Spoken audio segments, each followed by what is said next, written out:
Inilah kisah ketika seorang ulama besar belajar dari pemuda yang ia anggap ahli maksiat. Kisah ini terjadi pada abad pertama Hijriah di wilayah Bashrah, Irak. Pernah hidup seorang ulama besar bernama Hasan al-Bashri. Beliau adalah salah satu tabi'in dan ulama paling berpengaruh dalam sejarah. Suatu hari Hasan al-Bashri berjalan sendirian menyusuri tepi sungai. Tiba-tiba langkahnya terhenti. Di kejauhan, ia melihat seorang pemuda asing duduk berduaan dengan seorang wanita. Dan di depan mereka terletak sebotol besar minuman yang tampak seperti khamr. Keduanya berbincang santai tanpa rasa takut dilihat orang. Hati Hasan al-Bashri terasa miris.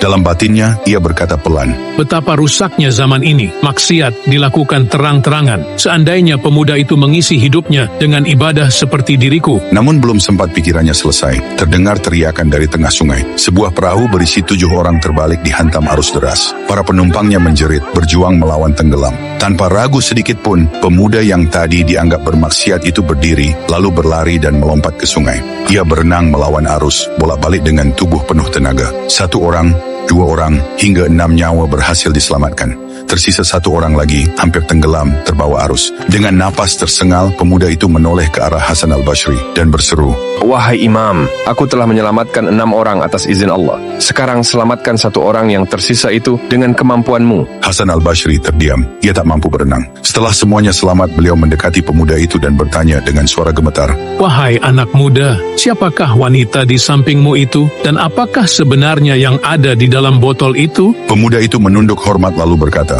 "Wahai Syekh, wanita itu adalah ibuku sendiri. Dan botol yang engkau sangka khamr itu hanyalah air putih." Seketika Hasan al-Bashri jatuh tersungkur. Air matanya mengalir deras. Ia menangis karena merasa paling suci dan telah merendahkan hamba Allah yang lain. Beliau memegang tangan pemuda itu sambil berkata, "Sebagaimana engkau menyelamatkan 6 orang dari tenggelam di air, selamatkanlah aku yang tenggelam dalam lautan kesombongan dan prasangka." Pemuda itu menjawab lembut, "Bersihkanlah hati kita, wahai Imam. Jangan pernah menilai manusia dari luarnya saja, karena engkau tak pernah tahu rahasia apa yang mereka miliki dengan Tuhannya.